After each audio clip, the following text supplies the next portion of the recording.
The reality of criminal justice is that around 30% of men under 30 have some sort of criminal conviction, and yet criminals get lumped into one big category, often regardless of the type of crime. We end up condemning all people with convictions, often forgetting that based on that 30% statistic, these criminals are also almost certainly part of our own circle of friends, family, acquaintances and neighbours.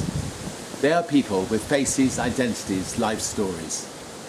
Based on the horrific and extreme cases we hear on television, we end up being fearful of all people with convictions, regardless of their offence.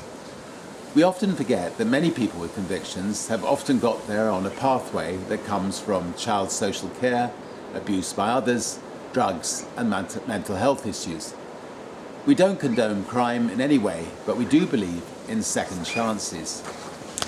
And the best way to give people a second chance, to enable them to rehabilitate and become full and positive members of society, is to provide employment opportunities, or at least not exclude people from jobs solely based on convictions. A job confers self-respect and a stake in society, which provides the incentive to change. In these current difficult economic times, every job attracts so many applicants. Cutting out all those with convictions, regardless of other talents, seems on the surface to be obvious and sensible, but it is storing up a problem for all of us if we take this view. It's going to exclude a whole category of people and condemn them to poverty and an almost impossible route to sustainable rehabilitation.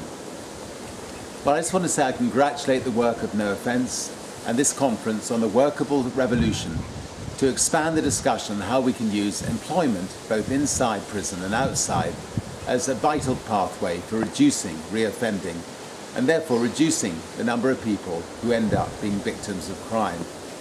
It is a win-win for everybody, and that is something I've always believed in.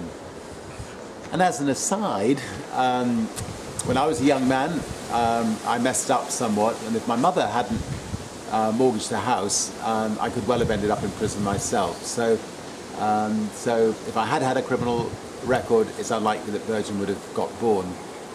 So I think I understand this issue quite well personally. Anyway, thanks very much.